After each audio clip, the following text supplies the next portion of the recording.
Hi, and welcome back to Three and Out with Chris Spielman. I'm Mike O'Hara. Once again, brought to you by the good people at Comerica and Chris Spielman. Completely different week two than week one. No last-minute dramatics, no last-minute failures.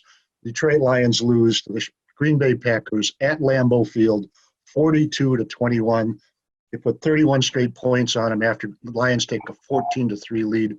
You've seen these games before. How does the bottom fall out so fast, so completely on a team after such a great start? Touchdowns on the first two possessions.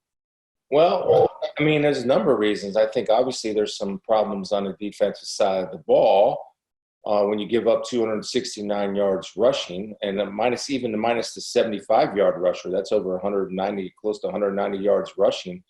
You can't do that and expect to win in the National Football League. Green Bay can do that to a lot of teams. That's why when you have a quarterback like Aaron Rodgers, you're never out of the game. And you have too many chunk plays, Mike, both on the ground and through the air. And they just have to work some things out defensively. And, of course, I think a bad decision, bad throw by Matthew Stafford on the pick six. And Chris Spielman, the Lions have a 7-3 lead, score on their first possession, a 1-yard touchdown run, finish off a 75-yard possession. That was Kerryon Johnson. Once again, another 75-yard drive that ends in this short touchdown pass to Marvin Jones Jr., a frequent target of Matthew Stafford. Break it down, go 3 and out. Tell us what you see on this touchdown. Well, at the top of the screen, we have that bunch formation, and that's universal on short yardage and goal line passing. And this is a really great route by Marvin Jones Jr. First of all, he goes into the end zone, so he does have room to work back to the football. I like the sense of urgency and the speed that he runs this route. He gets to his target point. Then Matthew Stafford with a great accurate pass. You might say, some people that don't understand this might think, okay, well, that ball was low and away. Well, that ball was low and away for a reason. First of all, so he doesn't take a hit. He can protect himself. Second of all, Matthew understands that he's going to throw the ball away from the defender. You see the defender on the inside coming in late. That ball is perfectly thrown on target, and a really nice job of Hawkinson right there of not getting an illegal rub or an illegal pick. So he's just running his route, creates enough of a separation to where Marvin Jones can create his own separation. But a good hard plant, and Matthew Stafford throwing him open away from the defender. Well executed. And that makes it 14-3, Chris, in the last minute of the first quarter there. And it looks like the Lions are in pretty good shape. In fact, they are in pretty good shape. But things change fast. Packers get a touchdown, and then just before the end of the first half, they score again. Fresh out of the locker room, opening play of the second half, 75-yard touchdown run by Aaron Jones. The defensive tackle, now he's got the B gap. The B gap is defined between the guard and the tackle. He's going to get a double team. Now, what we have to do, in my opinion, I don't know what Jamie's coached to do. In my opinion, we have the safety coming in from the outside taking the C gap. We have to have Jamie Collins come help hand and take the double team off quicker. By him kind of staying at 5 yards, he's going to let the guard come up onto him.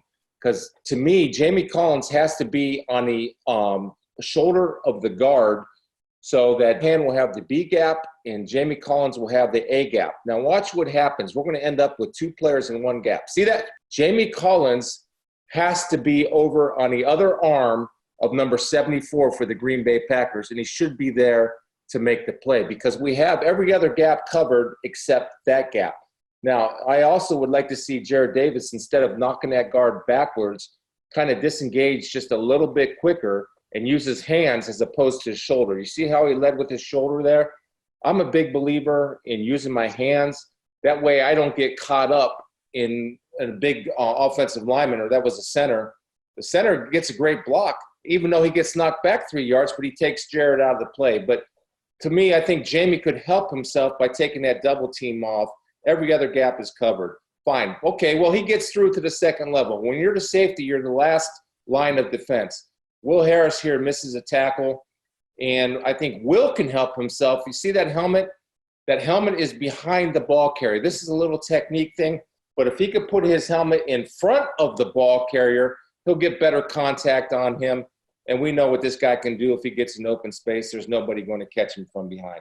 And think about this. They scored 1 touchdown with 12 seconds left in the half, and then in the first 14 seconds of the second half, That's 26 seconds of clock time where they absolutely take over the game. Now we're going to move along, and the Detroit Lions are still in the game. It's 24-14. The Lions have the ball deep in their own territory. Matthew Stafford, the second straight week, makes a bad decision, bad throw, and this is very costly. Interception return for a touchdown. Chris Spielman, go 3 and out, break it down. Tell us what you see. Well, this is simple, okay? It's a little play action, quick throw, and Amendola's running into the flat. First of all, Adrian has to get the block and get the hands down of the pass rusher. He misses the block, forces Matthew Stafford to kind of do a little bit of a fadeaway.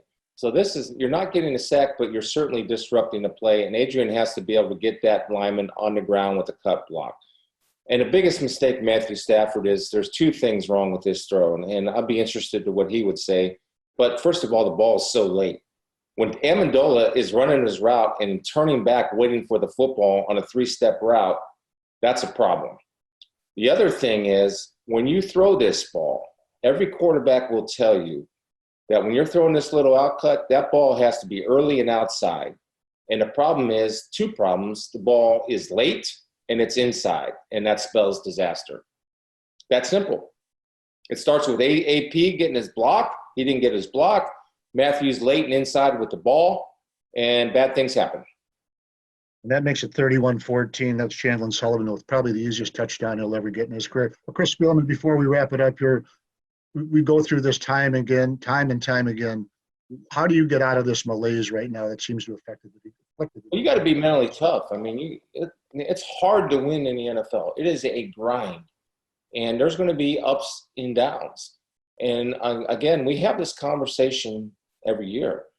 But, you know, the tough teams and the good teams find a way. Look, you have the pieces in place. You make your corrections, then you have to be able to correct. You know, the one thing that if I were Coach Patricia that I would really focus on is, like, I'm not going to come into the locker room on Monday morning or Tuesday morning and beat these guys down. I don't think they need beat down. I think they need lifted up. I think they need to believe in each other. And I think that, you know, he's got to find a way to create energy. They have to call on guys and say, hey, remember when football was fun? And try to free your mind and have fun. But the other thing is, you know, what's most fun of all is winning. And they certainly got a very good team. I mean, a really good team in the Arizona Cardinals. Not only are they better offensively, Mike, but when you'll see next week, I'll be anxious to talk to you. They've so much improved on the defensive side of the ball, it's not even recognizable to what they were on defense last year. Well, that's been their issue. Chris Spielman, next up, as you just said, for the Detroit Lions, next Sunday at Arizona. We'll be back here next week to go 3 and out on that one. See you then.